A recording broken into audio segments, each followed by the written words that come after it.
Hey, I'm Dannesh Kasamali with Silky Socks. You're now rocking with the Squad Creative Podcast on the TSH Network. Bang it, bang it, bang it, bang it, bang it, bang it, bang it. So, like we said, we're in the building with Dannesh Kasamali of Silky Socks. Okay. Great person, man. I'm Seak Paris 12 Gone Apparel. You can follow me on Instagram, TikTok, and YouTube at 12 Gone Apparel. And it's your boy Mike Tees, the other half of Squad Creative Podcast. You can follow me on YouTube, Instagram, TikTok. All right. And we brought out this special guest. Brother, please introduce yourself and give us a brief history. What's up, guys? Dannesh Kasamali here, owner and founder of Silky Socks, where we supply you with sublimation blank socks and now also t-shirts, underwear, sports bras, and all the rest of the apparel items. Started in 2013 with literally zero revenue, one product. Now we're hitting seven figures per year, multi-seven figures per year, and supplying the whole world with blank sublimation apparel items from head to toe. So building on that, and it's an honor and a privilege to be here with y'all today. Man, thank you. The honor is ours, brother.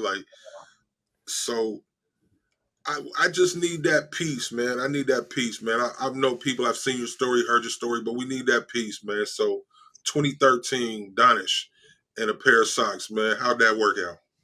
Man, so I was a t-shirt printing broker, right? From 2009 in the industry, going to ISS shows and working with screen print factories, sending them orders that I would get from teams, businesses, sports clubs, very grassroots. Like I built a website on WordPress, called it silkscreenapparel.com. Because that name was not taken. So I was like, okay, cool. That's a cool name for the silkscreen industry. And started marketing on Craigslist, free marketing, just everyday post. Eventually I hired somebody to like post for me every day.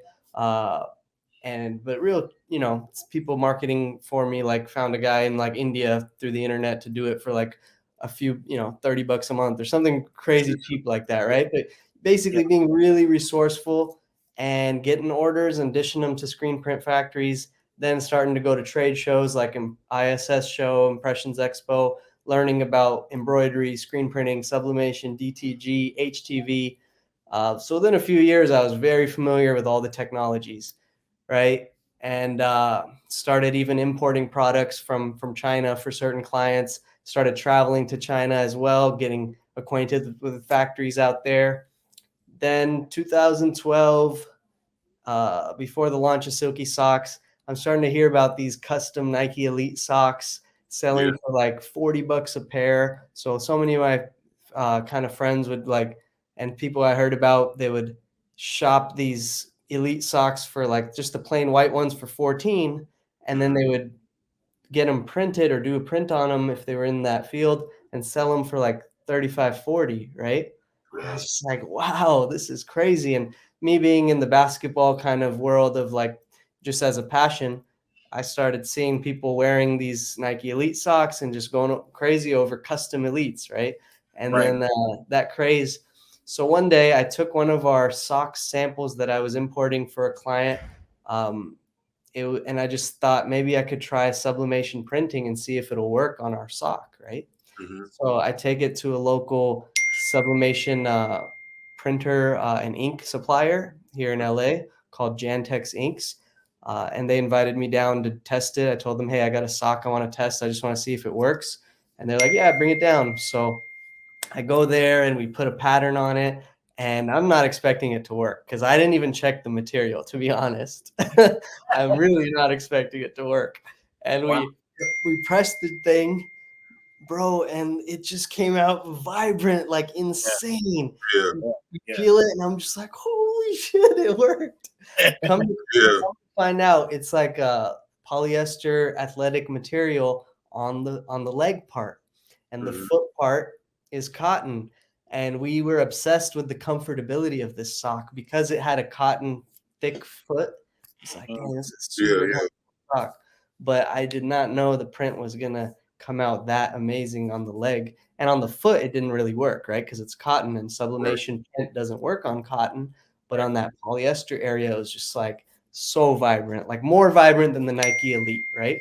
So I was like, okay, these guys are buying and selling Nike Elites with print. Why does it have to be Nike if you like what you put on it, right? Maybe you just think it's a cool design. I was like, what if I bring a blank sock that's very comfortable, very good, great quality print, and it's affordable? It's like, okay, ding, that could be the product that I do to sort of build a brand on, because up until that point, I didn't really have a brand. I had a company that printed shirts for other businesses, you know? So, but I always wanted to build my own thing where I can sell online, something like a brand name. So I was like, okay, Socks is going to be the product and Sublimation is going to be the technology that I buy. So I gave them an order for a Sublimation printer. My first printer was like an $8,000 printer. It was the just like go big or go home, the Muto RJ900X. And then a heat press. I probably had like I spent like $1,000 on a heat press. I think I got like a manual 20 by 30 or some odd size like that. That was pretty big though at the time. So we just started making custom socks from pretty much within a month or two of that moment of like, oh my God, we developed our own blank sock and called the company name silkysocks.com, because the first company was Silk Screen Apparel. So I called this silk. I just kept the word silk and called it silkysocks.com. So that was kind of the start. And then for many years, I was hustling in the print space where I wanted Silky Socks, the direct-to-consumer brand, to be like what pops for us instead of the blank supply. Like I didn't realize, I kind of eventually had a feeling that blank supply would be where we really grow, but I think it was just this desire to like push my brand that I kind of didn't give the blank side that much attention. Or I want to say 2-3 years into it, we would do all of our marketing for like custom socks by Silky Socks, basketball designs by Silky Socks. All of our email blasts, all of our YouTube videos would be like heavy, like basketball marketing. Oh, and by the way, we supply blanks too. You see, it was like, hey, buy the Silky Socks. We make amazing socks. You can print your own design. Oh, and by the way, if we do blanks, now we flipped it. Now it's like, hey, hey, Sublimation blank print, Sublimation printers out there in the whole world. You need blank quality products that you want to print on, blank socks. We got you. Check out, the ankle sock, the knee-high sock, the crew sock, the no-show sock, all that. So now my job is to develop blanks for printers, teach them how to do it, continue to give them inspiration and content, keep them in the journey with us as we develop new products, and just supply them the product. Oh, and by the way, yeah, we do print some socks too if you want to jump on our website and place a printed order with us. So now Silky Socks, the group, like that's like you treat them like family. I'm gonna go into that family part of that, but my question is, are you still really selling any pre-printed socks with as much attention as the blanks get? I mean, very little. Like we still get, I want to say like we still get some groups that hit us up for like 60 pairs, 100 pairs, and even like 200-300 pairs and stuff like that. So we do take those orders on, and that keeps our machines running. But I don't mind if we have like weeks where we turn on the press just for like a day or so, like. Yeah. But we usually tend to have at least like 1 or 2 or 3 days where production is running at least like a few hours, and then people jump on our website, silkysocks.com, and can go to the design lab and customize their own socks. And they can also do it on the iPhone app and the Android app. It's called Silky Socks. So we do have some customers that I think continue to trickle in just from our efforts a few years ago, repeat customers and stuff like that. So that hasn't died completely. But it's probably maybe 3 to 5% of my business now. Yeah. Where it used to be like, I don't know, 80% of my business, and blanks was only 20%, Yeah. But you did just give us a whole summary. You started the Blank Socks. So you were working with your father and his company. Is that how the sock actually came to fruition? no, so that's how that's how I got in the t-shirt industry. Okay. So before I got into socks, I was I was a t-shirt print broker. How I got into t-shirt printing in as a whole was because I was working for my dad. So my dad sells boxes and packaging supplies. You know, everything like everything Uline packaging sells, like, you know, peanuts, tapes, uh, plastic wrap, stretch wrap, boxes, all that kind of bulk packaging stuff, right? So in 2009, I graduated from college. I returned from my study abroad out in the Middle East in Jordan. I come back here, and I'm like, Dad's like, hey, just work for me, because, you know, I didn't really have a job lined up. The economy was pretty beat up at that point. So I literally, after college, I never applied for any kind of job. It's crazy because, you know, I was a fresh college grad from, did my bachelor's at San Diego State in international business. So usually you kind of apply for jobs, right? But I was like, all right, whatever, I'll just go work for Pops. And I started selling packaging. He needed sales, right? And me and my older brother, we were both salesmen for A&R Box and Packaging.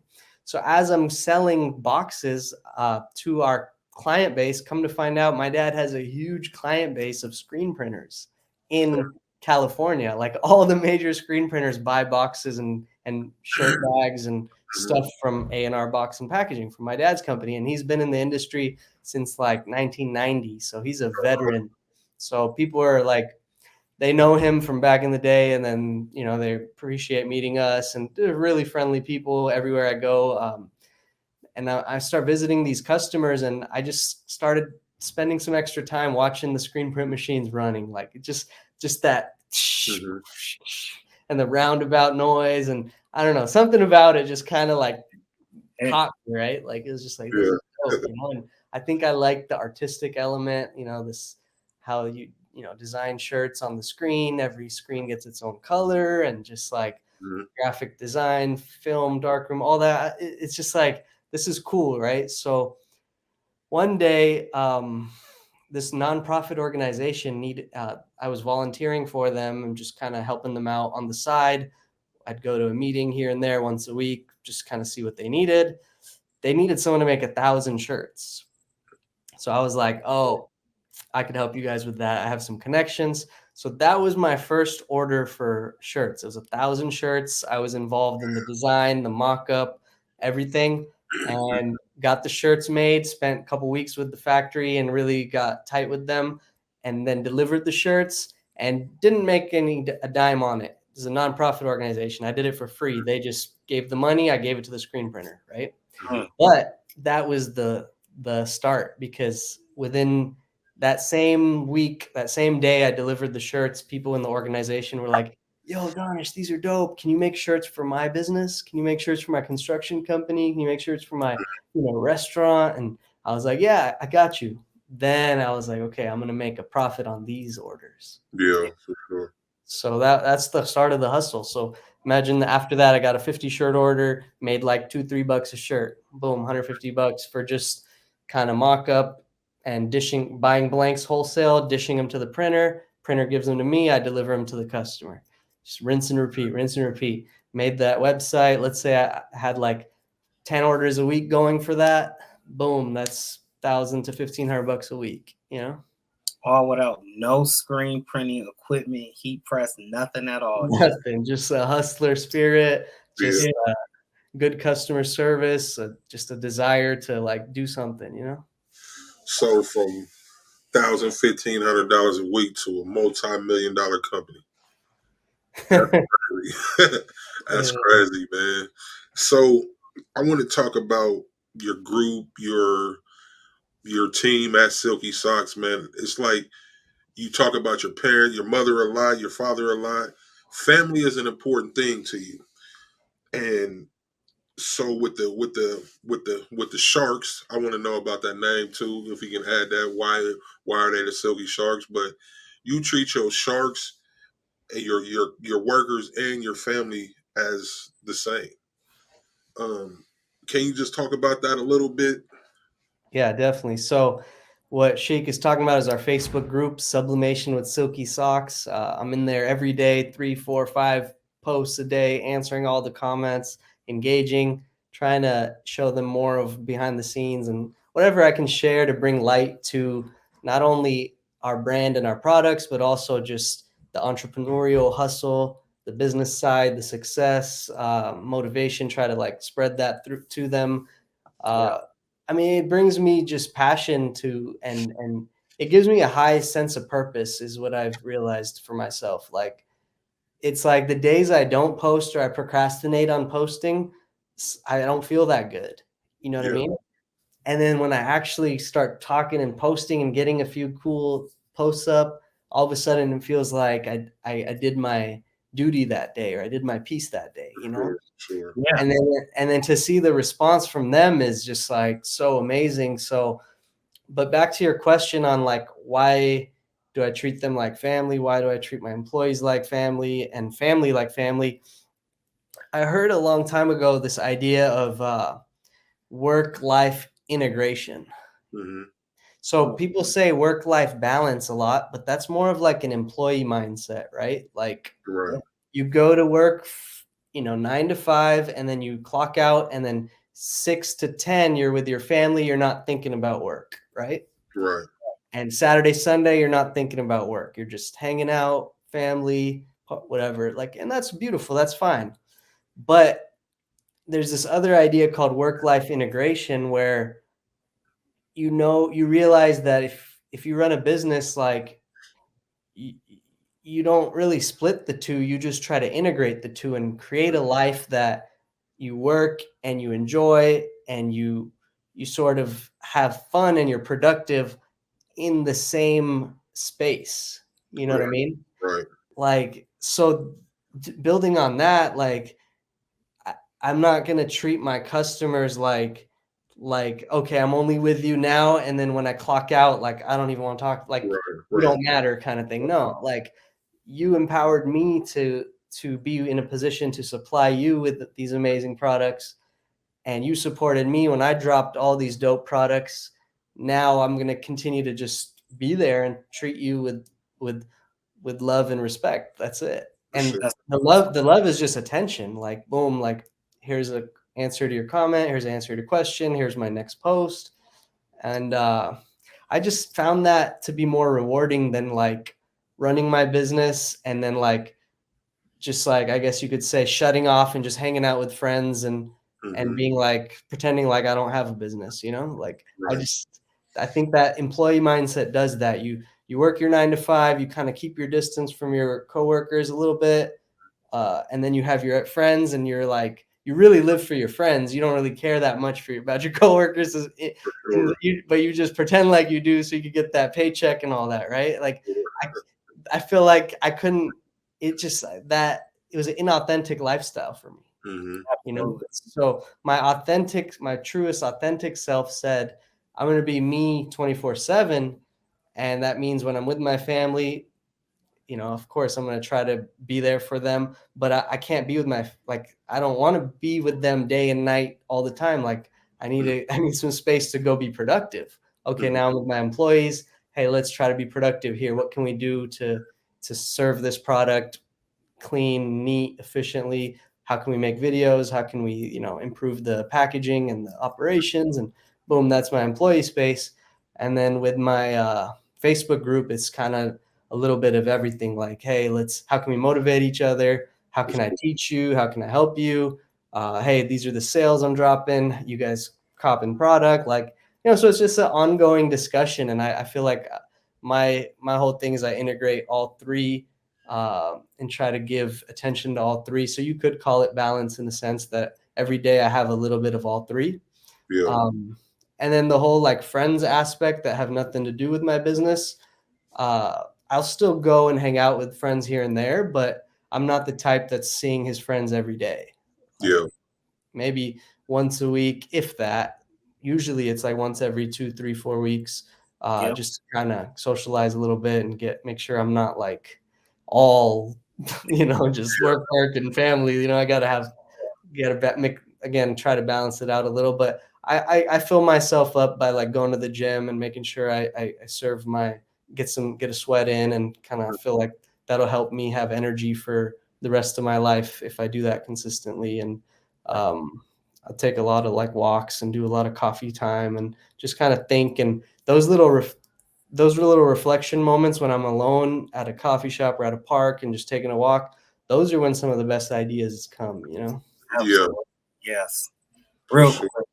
Abundance. Abundance. Yeah. Man, he brought that up, abundance, man. You got to tell where that came from and the origin of that. Yeah, it's crazy. Sometime in 2020, like the masks were moving like ridiculous volume, right? Like I don't even know where that came from. My first order of masks was like 1,200 units, I think. Second order was like 2,400 units.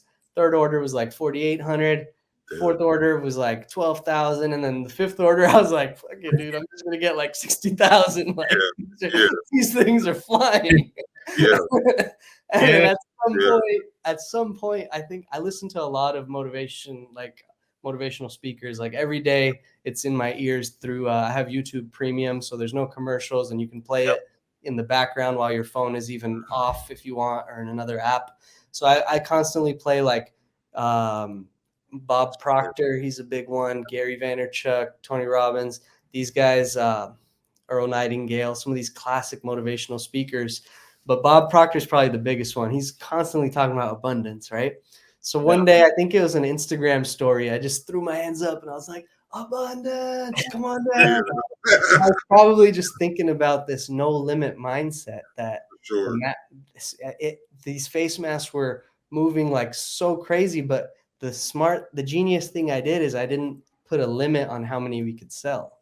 Mm-hmm. I was like, hey, if my factory is willing to make them, which they are, I'm just going to get as many made that I think that these guys, the demand will cover, and I'll go even beyond that because I don't want to be short of supply. So, I started ordering them in like the 100,000 quantities, and I probably got stuck with a few 100,000 extra that I continued to stock into even this year. I still have a lot that I have on clearance now and whatever, but it was worth the risk because we ended up selling like over 1 million units that year. Wow. And it was just one of those no risk, no reward, like abundant mindset. So that's where it came from. But let me back up a little. Even the year before, I remember giving this metaphor that there's no shortage of cotton in the fields. For sure. There's no shortage of polyester. Like when I say that, I think of my factories in China. Like they're willing to make any amount of socks I want, right? So now it's up to me to sell an abundant quantity of socks because the only limitation is, hey, how many can I sell to this whole market? And the market is global now, right? With the internet, I might do a video and say, hey, we sell these blanks, $3 a pair. You can print them and sell them for 15, whatever. And people might buy from blanks from Australia, Europe, Canada, United States, South America. So it's like, okay, cool. My only limitation is, my own mindset. Like there's abundance of fields out there. They'll continue to manufacture as many as I need. If I need 5,000 pairs, 20,000 pairs, 100,000 pairs, whatever I need, they'll make for me. They'll ship it to me. I'll eventually get it. So it's just that mindset that there's no limitations, Period. Yes. Dannesh, you are a mentor. You know that. Because I do. I'm to me, you're a mentor, and I'm pretty sure to others. To everybody, man, because of the way your personality and just like I say, the family aspect. I think everybody feels the same way about that. I'm sorry for interrupting, but no, I appreciate it. I just need to let them know. I be looking, and I'm always heartened and stuff because when I get up in the morning, like you said initially, sometimes you just don't have the will to go. You just like blah. But then I get on And I didn't see about 14 or 15 little shorts where you're doing things and you're motivating and you're inspiring. And it gives me the fuel to get up and go extra hard. So I just want to let you know, to me, you are a mentor. I appreciate it, Mike. That means a lot. Now, I need to hear that too, bro, to be honest, because I have those times where I'm just like, dang, what the heck, dude? Nobody cares. Why am I doing this? And it's just, but then you realize that, no, you never know who's watching. Like, I learned that a while ago. Like, anybody could be in the audience. It could be, the next major deal, the next partnership, the next collab, somebody that wants to one day make an offer to buy Silky Socks for $20-30 million. He might be in the audience. I don't know. Not that I'm going to do it, but anything can happen is the point. You know what I mean? Period. Yeah. Man, so marketing. You are great at marketing. You got a little humor, a little seriousness, a little motivation, inspiration. Man, so what's your process of marketing, figuring out how you gonna market for that day, and just what do you think? Do you jot down notes, or what do you do to get out to this public like that? Yeah, I do two things in terms of, like, physically what somebody listening might be able to take on. I have a physical journal where I'll just sit and write ideas, right? Mhm. And I try to write ideas a little bit every day. Sometimes in my journal, I don't necessarily write. I try to write in my journal every day, but it's not necessarily new ideas every day. Sometimes it's like working through stress or anxiety too. Yeah. Sometimes it's goal setting. Sometimes it's new product ideas, and sometimes it's new marketing ideas. So Sure. that written journal helps me a lot. Then in my iPhone notes app, I'll jot down ideas too where I'm on the fly, right? So those two places is where I physically write my ideas, right? And then I try to execute on them where it's kind of like I try to have some variety in if you think of my Facebook group, like, I'll do some posts where I'm actually posting a photo of something I made, maybe Yeah. a selfie of something I'm holding up.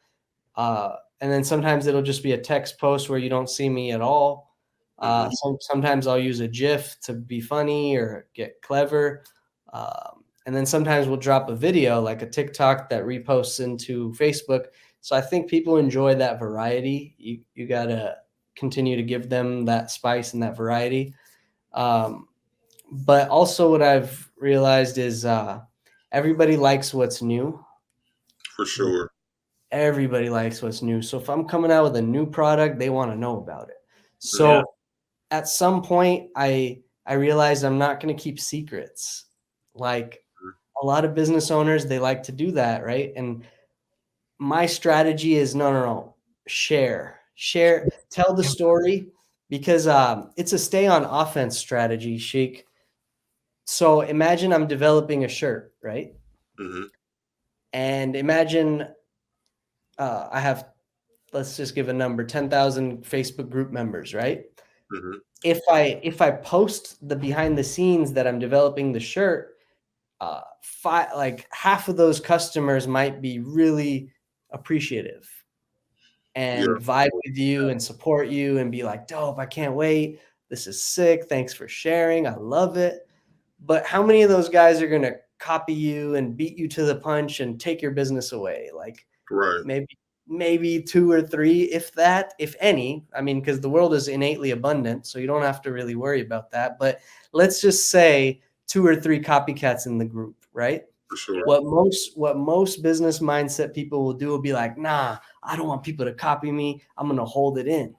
So for you to hold it in, you kind of let those two or three people empower your decision over the 5,000 that were about to appreciate you.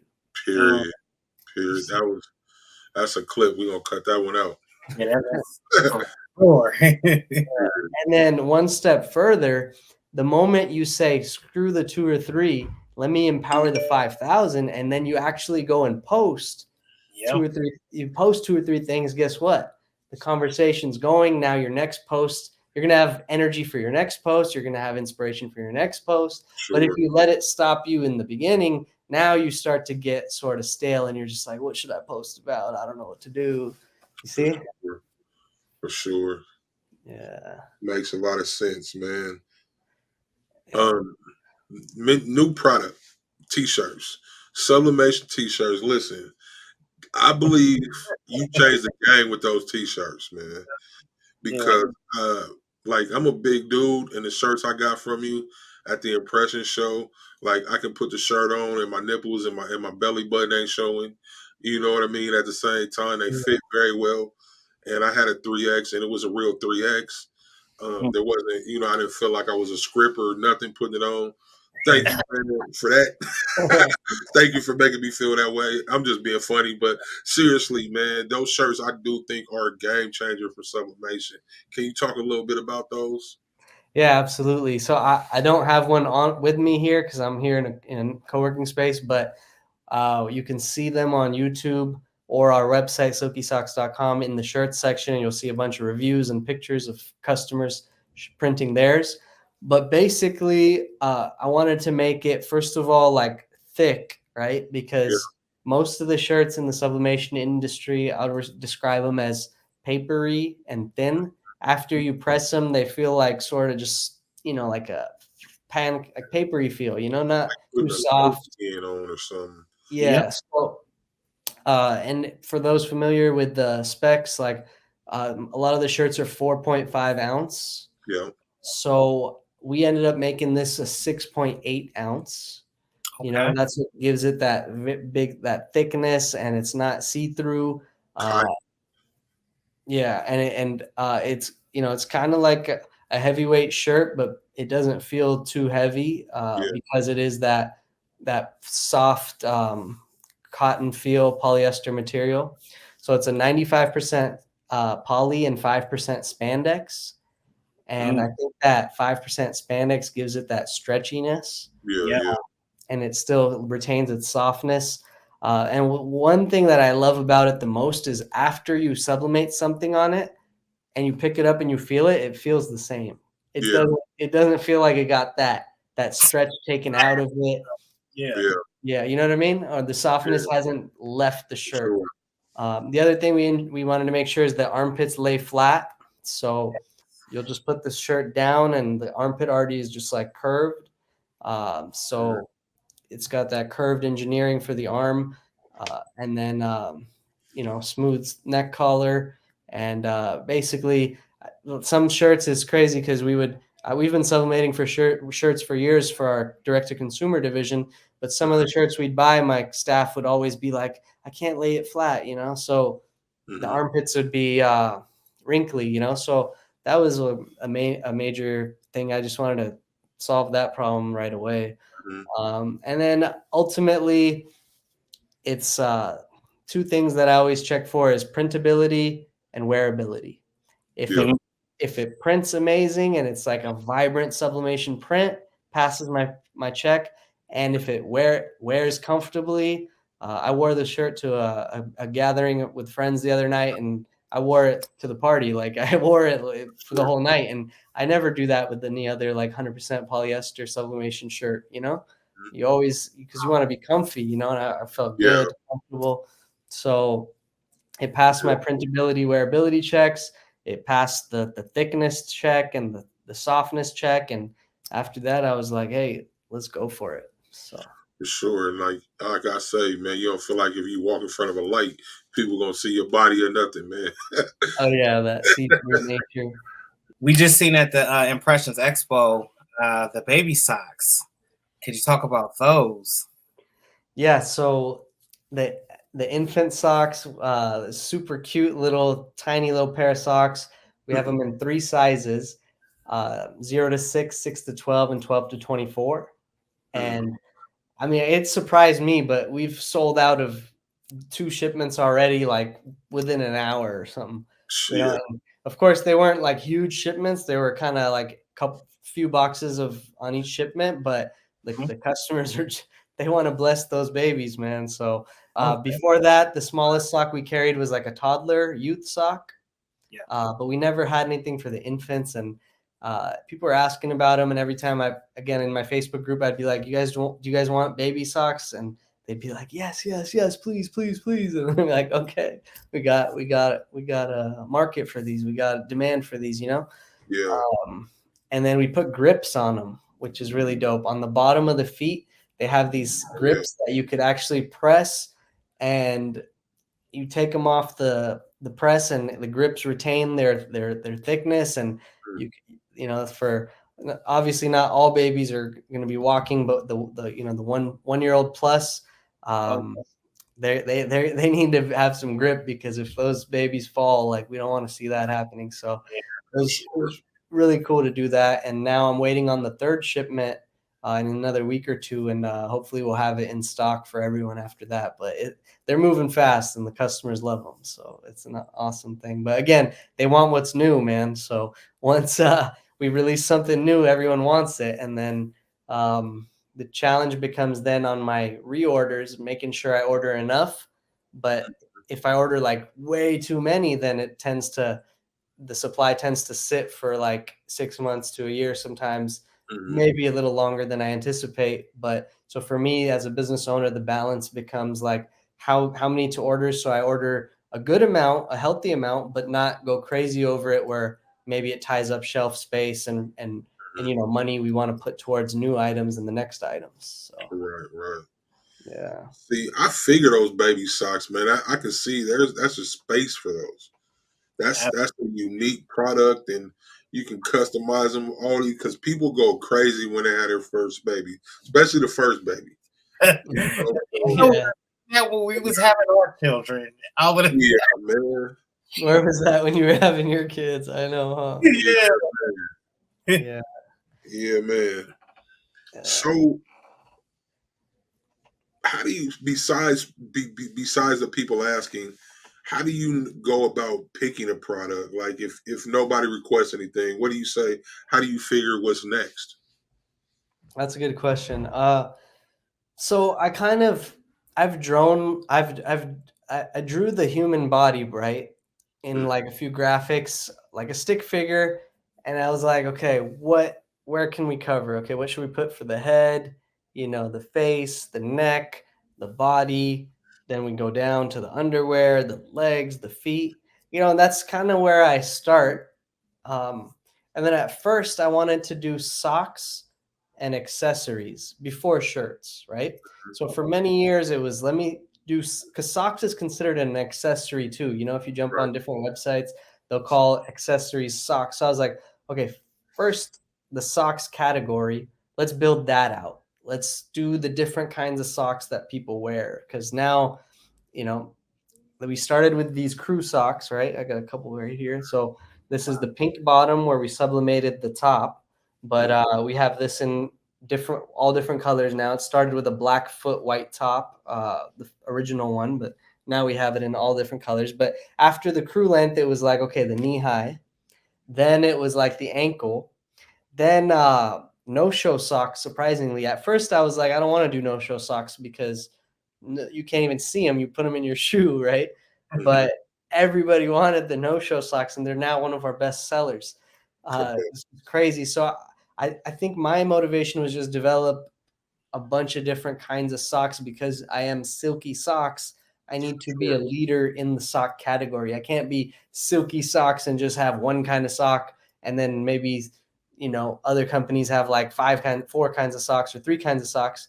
Like now Silky Socks has, like, if you include our dress socks and our ankles, all the different SKUs that we carry, and the baby socks and the toddler socks, we probably have like 12, 13 different styles of socks. Plus we have like the athletic socks in like 14 colors. So if you include all that, we're almost at like 30 styles of socks. It's kind of ridiculous, but that makes sense because we're Silky Socks, right? Yeah. So built all that out. Boom, socks are covered. Then it was like arm sleeves. That was the next one, right? Arm in here. So an arm sleeve that you can sublimate, that covers an accessory. So then after that, I was like, okay, I need leg sleeves, I need calf sleeves. Then I remember like a friend of mine told me the ninja headbands are really popular in basketball. This was a few Yeah. years back. So I was like, oh, that's dope. And then basically I shopped some ninja headbands at the Nike store and stuff like that, and then I sent them to my factory. They developed my prototype. Then I did a sublimation test here. If the sublimation checked out and the wearability checked out, it was super comfortable. Remember that thing, printability, wearability? Yeah. Boom. Then it made sense to me. Boom, a ninja headband. So then I'm like, okay, head. What else could we do for the head? Because it's not just these ninja headbands. Then we did the basic headband and the skull wrap, So it's kind of a methodical. I look at one area and then I try to cover it with different options, because I realize that, like you guys are two people, you might have different tastes. Mike might want the ninja headband and Sheik might want the skull wrap, and multiply you guys times a million other printers. Now it's like there's going to be people are going to want just hundreds or thousands of different options. So Right. whatever I can kind of methodically give them more to choose from, that's going to lead to more business, For sure. So then after that, yeah, like when I did underwear, right? It started with men's boxers. Then I was like, okay, what about ladies boy shorts? Then the ladies wanted bikini underwear and thongs. So I was like, okay, Yeah. boom, boom, like just hit all four in the same year, and then we hit those in youth also. And then they wanted sports bras. So I was like, okay, that makes sense. Like, so that became my underwear category, and just one after another, just hit that. So then once I hit those and added the sports bras, I was like, okay, I'm done with underwear, right? But then later they said they wanted long length underwear. So I was like, oh shit, okay, we could do this. Also, like, what are they called? The Ethica style, Yeah. Yeah. So I then, but at that time, I guess what I'm to try to like summarize it, at that time, I try to be laser focused and focus on one category, but then hit it with the major elements. Mm-hmm. You know what I mean? Then I'm done. Like Your QC though too for all of these products, and the way that you're thinking it out methodically is just on point. Yeah, man. The way that you even going back, it took 12 years, I think. Is that what you told me? Just to say yes to the final version of the sock? no. Well, the socks in 2013 we developed pretty quickly, but I think what you mean is the shirts. It took me like 2 years on the shirts side 2 years on the yeah, because I think the first year I kind of wasn't serious about it. I was kind of just playing around with the idea and requesting different fabrics from my factories, but I didn't really like any of them. Then the second year is when I went really serious and hard for it. Found the factories that I wanted to work with, and then the other thing that was holding me up was just the cut of like the armpit and the length on the sleeves, the length on the body, the thickness. Finalizing all that took probably a little longer than it should have, but it took me about a year to finally approve it. So that was the 2-year process on finally developing the shirts. The reason I wait. is you took a lot of time with it. Yeah, I don't like to take too much time though, to be honest, Mike. That's way longer than I wanted to take. I think, yeah, like when the face mask came out, I was like, boom, boom, boom on it. So that's a good example of me staying locked in. I didn't develop any other products at that time from like 2020 April or probably March to April up until like June, July, that peak COVID time. The only thing I was developing was face masks and neck gaiters because we developed face masks in like the kid sizes, the extra large sizes, the different colors, a few different shapes, so I basically exhausted that category until finally I was like, okay, boom, let me move to something else. We have plenty of face masks. Let me move to underwear. And then I went hard on the underwear category. After the underwear category, I think I did beanies, and we did a bunch of styles of beanies. Then I did shirts. So I was like, yeah, just category by category. And one thing that helps my brain kind of organize it all and just stay locked in and focused and think it through so methodically is the journaling aspect. Just when you write stuff down and you draw out images and visions, like you just take all this stuff and you finally organize it, because we all have so many thoughts per day, right? Right. The important thing is navigating through them and just eliminating excess thoughts and just kind of then keeping what you really want to do right in front of you in your written notes. So with the new T-shirts, we've made it to the upper body now. So can we expect like a hoodie or a crew neck or something from Silky Socks? Well, now I'm working on the t-shirt category and exhausting that. So we have the white t-shirt, then we're gonna do a black and white tee. The black and white tee is like where it's got black sleeves, black neck collar, black back, and just a white front, right? Yeah. Also known as a blackout tee, but we're calling it the black and white tee. Then we're gonna do about 4 to 5 colors in that. So I'm gonna do like a red and white, green and white, blue and white, pink and white. So gotta in that sense, I'm exhausting that category, right? Doing the different ones. Then I'm gonna do youth sizes. So I'll do a youth white tee and a youth black and white tee. Then I think I'll do a V-neck, a white V-neck, because they've been asking about that a lot. So that's already like 7, 8 styles, and I do them all in like multiple sizes, like extra small to triple XL.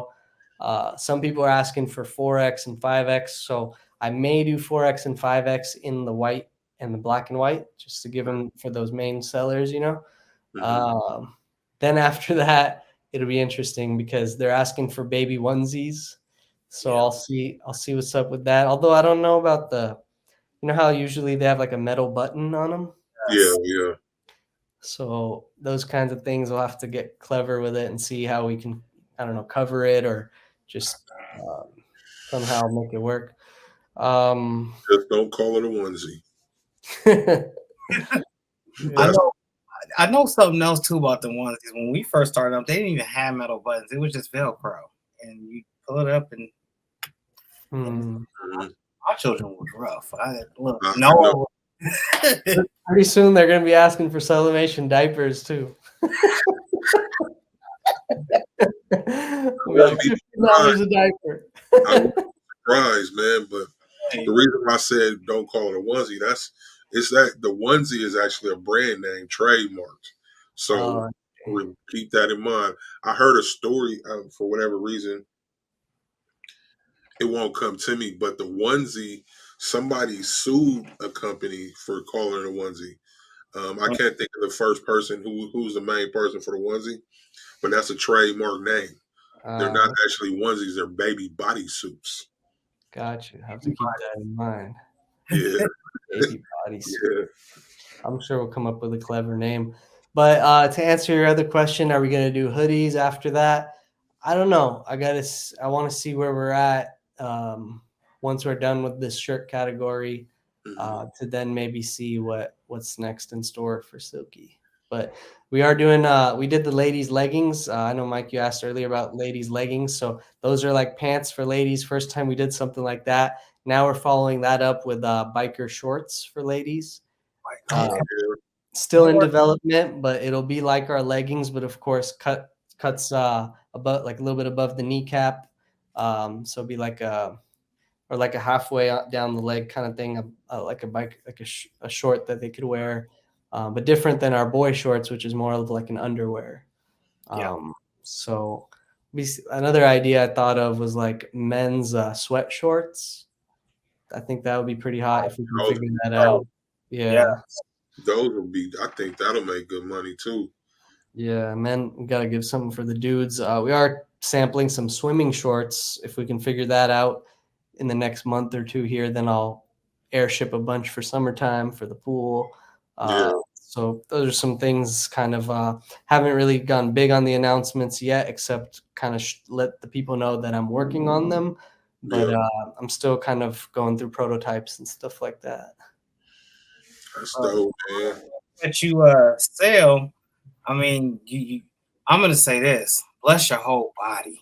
I said that on my video when I actually did the video not too long ago. But you go for bless your feet. That's Bless your your, feet. what's the top three? What's the top 3 sellers? The top three. That's funny. I just posted a funny video today about the top 3, but it goes athletic socks is number 1. So these are a couple more athletic socks I have here. There's like roses. If you're reading this, you can't guard me. White. But yeah, athletic socks is number 1. Then it goes shirts. Then it goes surprisingly boxers, men's boxers. See, that's crazy. I would have never guessed that. The boxers. Yeah, I would have never guessed that. I Yeah. would have thought maybe the brawls would have went before. That's what I was thinking. The bras go too, but top 3 is the boxers beats the bras. But interestingly, the bras beat the ladies' underwear. Yeah. Yeah. So they definitely love those sports bras. But yeah, I guess I think a lot of people are crazy about those boxers with faces all over them. Where you put like the woman's face and she gifts it to her man. Yeah. So I'm sure it's the ladies spending the money, but the dudes are getting the underwear. Yeah, for sure. Yeah. Sure.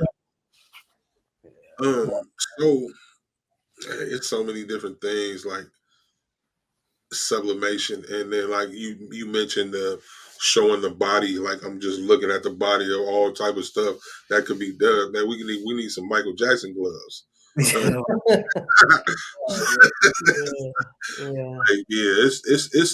seems like, man, you are a very fun person. Like fun person to be around, and like I had the pleasure of meeting you in Long Beach, and you're Dannesh there and you're Dannesh on camera. Like that's one thing I can say about a lot of the influencers that I met. Like they're really them. Like these people you guys are really real, and you're one of those people. Like my wife, man, I met you and you greeted and treated me and my wife very respectfully, and great conversation, man. I appreciate that with you, brother. Like it was like dope meeting you. I got to get my little groupie on and stuff. Yeah. It's silly, man. Definitely. I'm gonna take a selfie. So I gotta take a selfie with you guys right now, real quick. Hold on. I did a couple. One more. Yeah, man, that's dope, man. Let's throw up a little thumbs up. Yeah. All right, got it. So, what else, man? What can we expect from Silky once we feel the body, man? Or have you thought that far ahead? Like I'm gonna, at least for now, I've been saying to everybody that we're apparel focused, right? Yes. That means we're just staying in the apparel space. But who knows if eventually we get into more sublimation blank type of items outside of apparel. But for now, I want to be a leader, an innovator in the apparel category strictly, because I also need to have some focus too, right? Like if I start, and I think it makes it easier for my customers to understand what I'm doing too. If I start doing too much, we all lose focus, and that's okay. Like I don't necessarily need them to think of me when they're buying like mugs and mouse pads, but if they think of me when they're buying socks and t-shirts and beanies and headbands and underwear, like boom, I'm already winning, like that's dope. So now, but what's next for me though is I wrote it down on my wall here. Continue to build out some of these products that I mentioned to you guys. Continue to do my marketing in the form of like my daily posts, my teaching and entertaining, and my storytelling. Continue to sell. I'll post about sales. I'm not shy to post and ask my group members for the sale. Be like, hey, this weekend we're running a sale. I ask about that, man.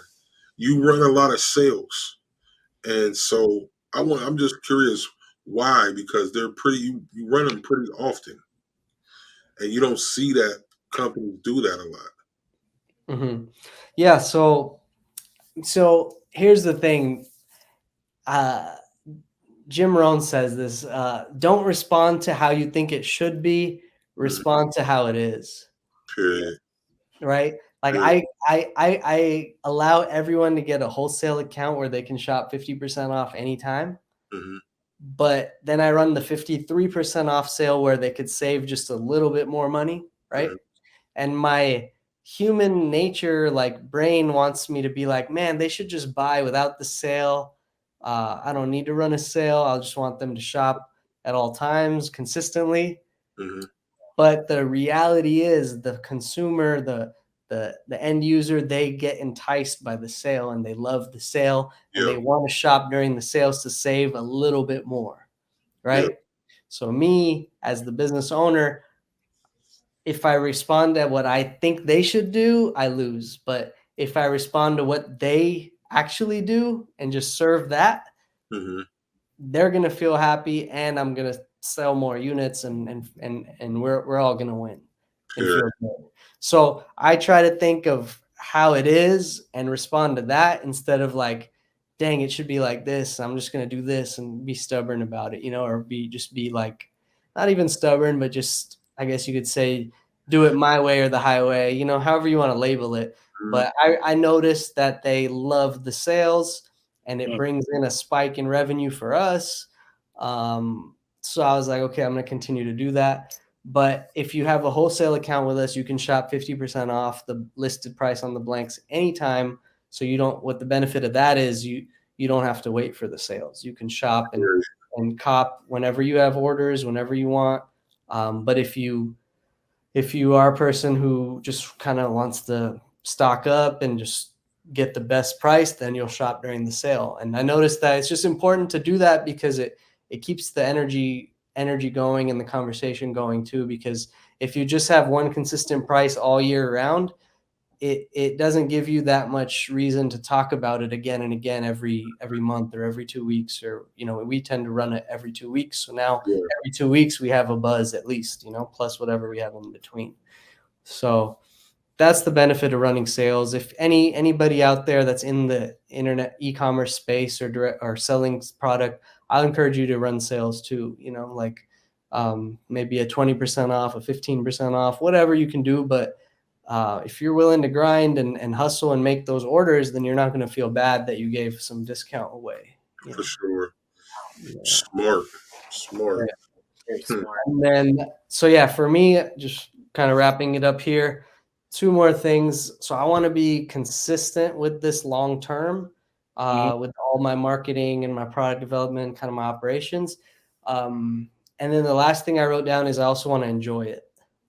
Yeah, man. And that's huge because if I'm not enjoying it, eventually I'm just gonna feel like crap. Mhm. Uh, but if I build in enjoyment into it, then I can be consistent for longer and I can probably do a better job as well. So I like to build in some enjoyment where I'm having fun with my Facebook group, with my friends, with my family, and even by myself. And even here with y'all, like it's Friday. I didn't go to the office today. I'm here at a co-working space. I'm at the beach. When I get out of this room here, this is Newport Beach right here. There's Oh like yeah. yeah, so this is a dope spot. But like I'm kind of being, work life integrated, right? Like I'm working, did my social media posts, doing this, but then I'm out there like just enjoying the view and the walks and just had a really nice lunch.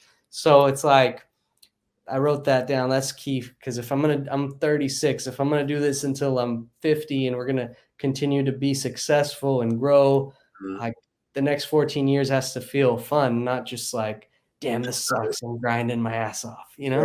I Sure. feel it. I feel it. But and so I mean, there is a time where you do got to grind your ass off, and hopefully you could just be grateful for the journey and do it. But then, once at some point you want to kind of balance it out and be like, dang, this is fun. I like it. Right, right. Yeah. So right. And that's what I got for y'all today, man. Hopefully it was insightful. Definitely. Like, Definitely. we appreciate you coming and giving us the background, the history of the company, the name, how it came to, going over the products, talking about the family life, and the importance of, staying in your lane. staying focused on what it is that you're doing. We greatly appreciate you coming Yes, to sir. this podcast. It's an honor. Definitely. Every time. No, definitely, man. I appreciate you guys for bringing all this Q&A out of me. Like I said, I love talking about it, especially when someone's asking the question. Mhm. You know, when people are asking you the question, then you feel the right to express the whole thing. And I felt very comfortable with you guys. And shout out to Stan Banks for allowing us to be on this TSH network. And can I give a shout out to Silky's like socials real quick? Yeah, man. Please do. Please do. All right, everyone out there, if you want to shop with Silky Socks, you can hit up silkysocks.com, hit up our wholesale application to make sure you get 50% off anytime, or shop the sales like we talked about, which we run usually once or twice a month. Find us on YouTube, Silky Socks, for all kinds of sock making tutorials, shirt tutorials, underwear tutorials, everything sublimation related. And then you can also follow us on Instagram and TikTok at Silky Socks. And lastly, the place where we're most powerful is our Facebook group, Sublimation with Silky Socks. And I appreciate you guys for tuning in and rocking with us today. Yeah, man. And again, thank you, brother. Appreciate it. It was a great interview, man. And we waiting on them next drops for you to come back and rock with us one more time, man. Let's do it. Hey.